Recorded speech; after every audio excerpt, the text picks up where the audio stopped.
खाली वा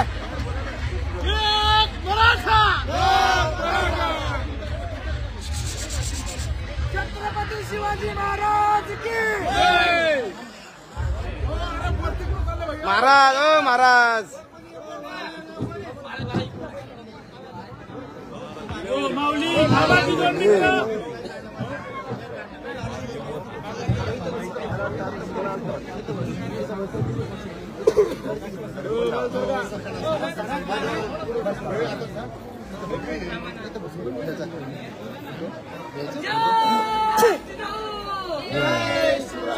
छत्रपती शिवाजी महाराज की मनोज दादा बागे बडा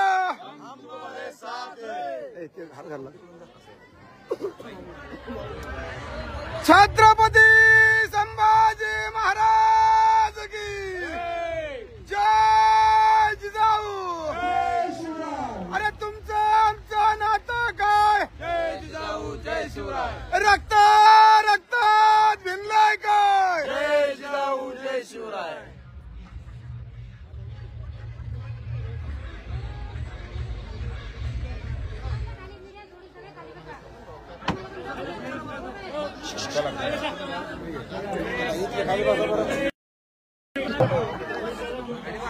वाढू नका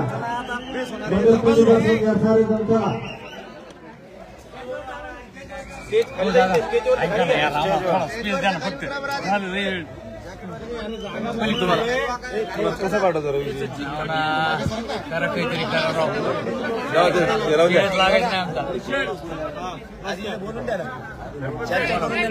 हा आधी बोलून घ्या पब्लिक संघ माणसांसंग बोलून घ्या आधी बोला बोला स्पीकर आहे का हे आहे का माईक गेलं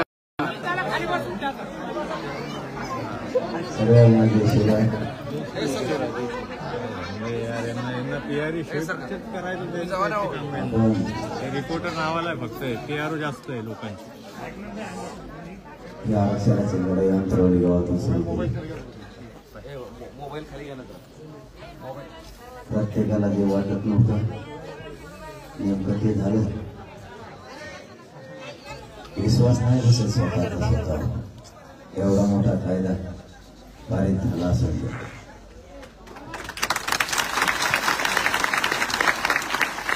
ऐकताना लहान पण त्या शब्दाचा अर्थ मोठा आहे आणि कायदा सुद्धा तो मोठा आहे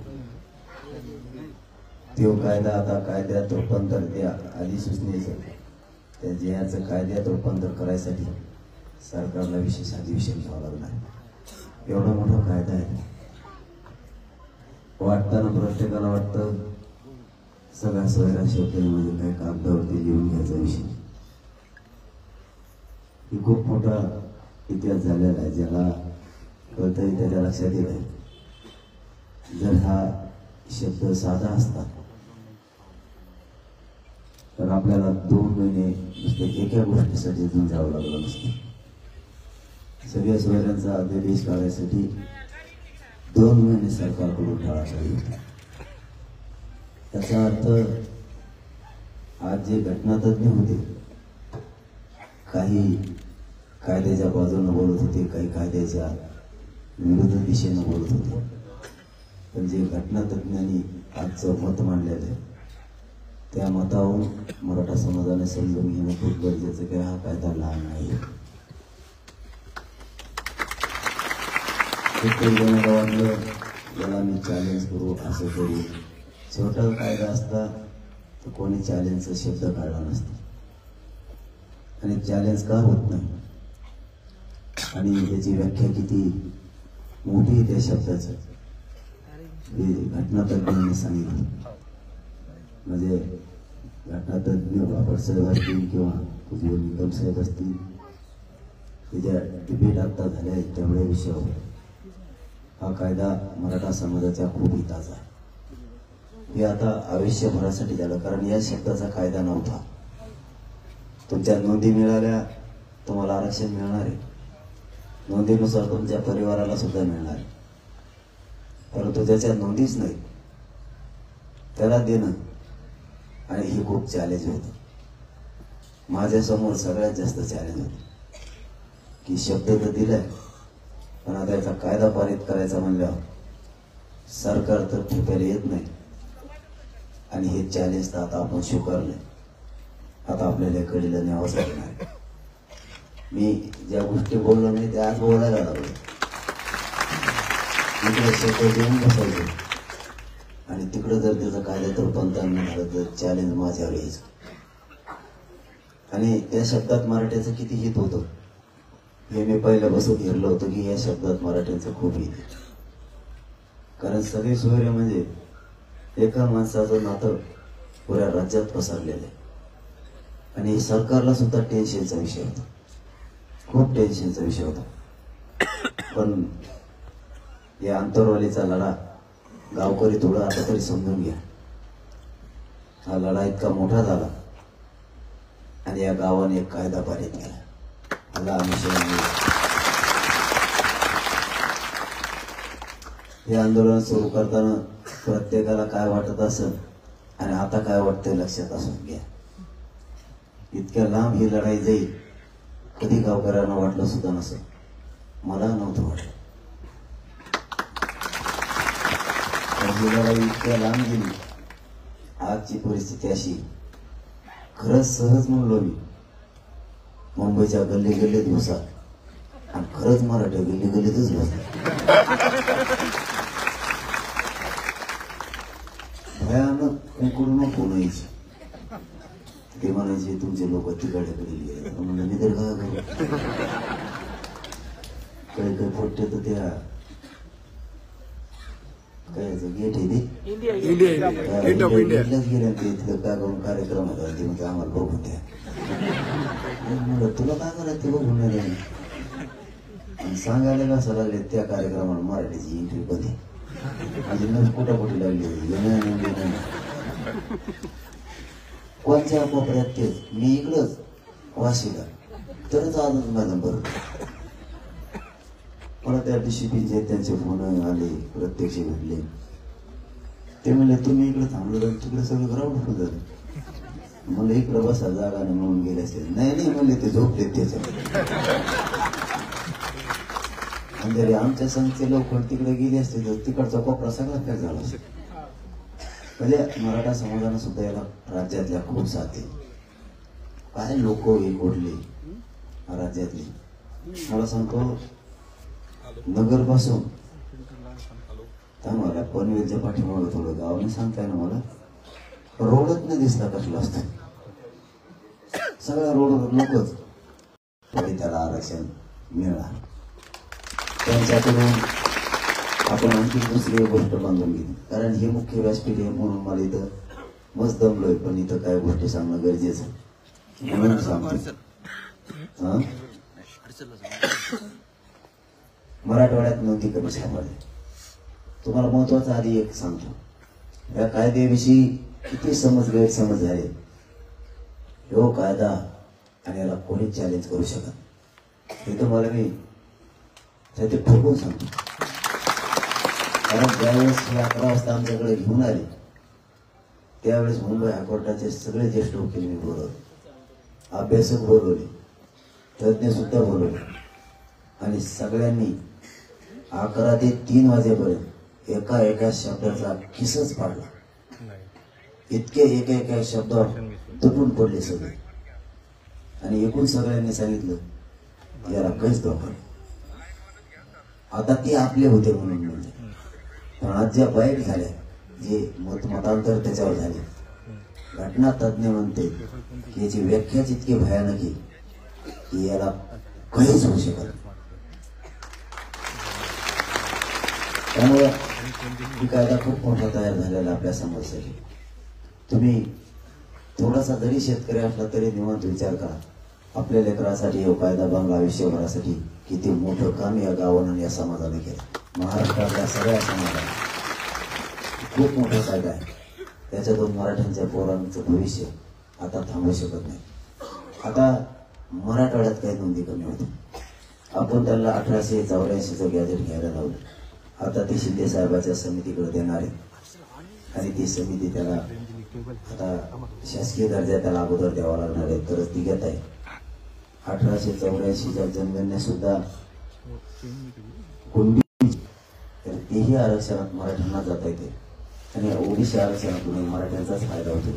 आपल्या पोराचा, आपल्या मराठ्यांच्या पोराचा चारही बाजूने फायदा कसा होईल याच्यासाठी हे आंदोलन खूप यशस्वी झालं. जवळपास काल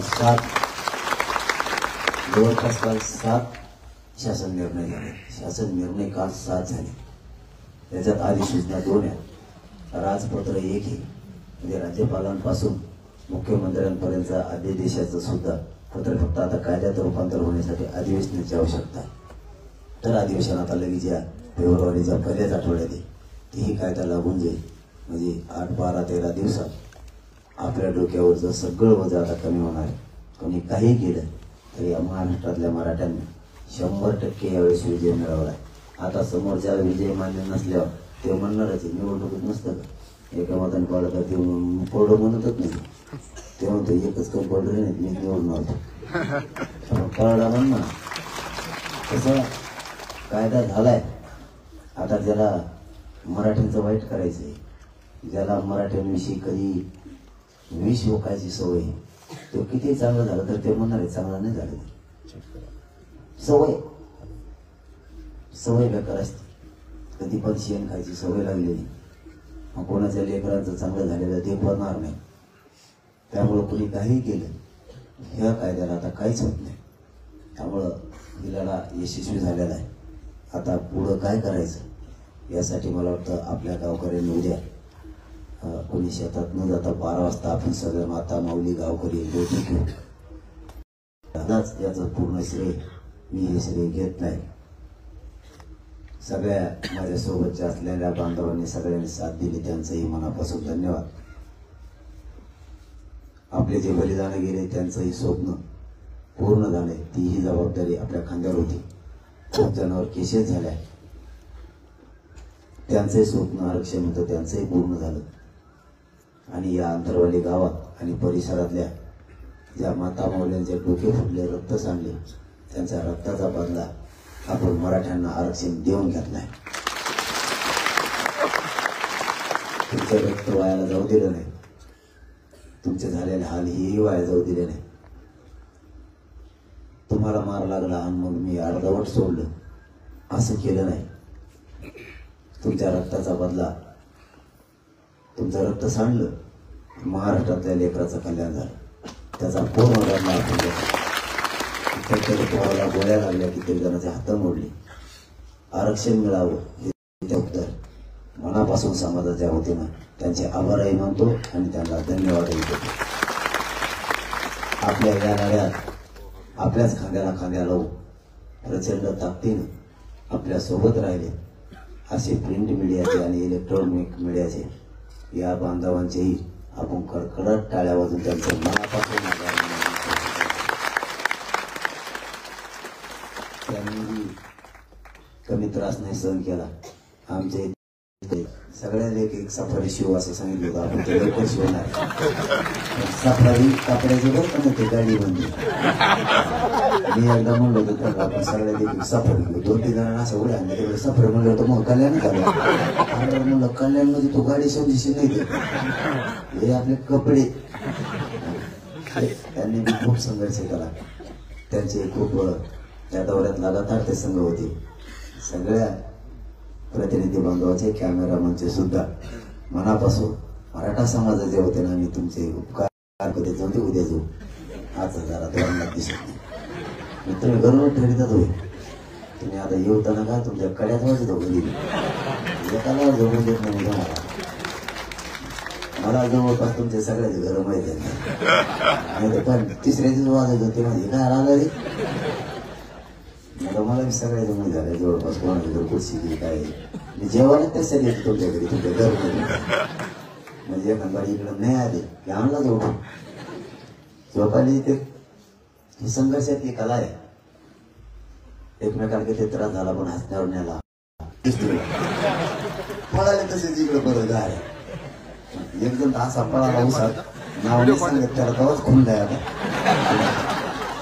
मला त्याला बोलवणार एक पोटे नाही काला का 2-3 जायचं तर 50 गेले त्याने तेव्हा म्हणा मी घरी नाही मी जाणार त्या दोघांना माहित होते जाणार नाही घरीची हे पळत गेले तरी बघितलं त्याच्या घरात काय घर नाही बघितलं नाही ते सापट काय असेल किंवा ते बघायचं असं बोल कॅमेरा त्यांनी बघितलं आले पळत जग पळत होता का ते माग काही संभाळले त्या हल्ल्याच नाही हे हलायचं त्या हल्ल्यातच नसायचं त्यामुळे कोणी कोणाला बोललं असलं तरी नाराज सोडून द्या समाजाचं कल्याण झालं एकत्र येत जा पुन्हा पुन्हा एकत्र आल्याने काय होतं काल मुंबईत दाखवून गेल्या मराठ्यांनी एकत्र आल्यावर काय होतं आपल्या सरकारला पळावं लागलं आपलं सरकार पळत होतं इतक्या गाड्या लागल्या इतक्या गाड्या एक जणाला यायला एका मंत्र्याला 3.5 घंटे लागले हो माया होते इतक्या ते होतं इतक्या गाड्या मुंबईत सगळं होतं पण इतक्या लाईनी लागलेल्या आणि त्या गाडीच्या शेजारी गोधड्या टाकून झोपलेली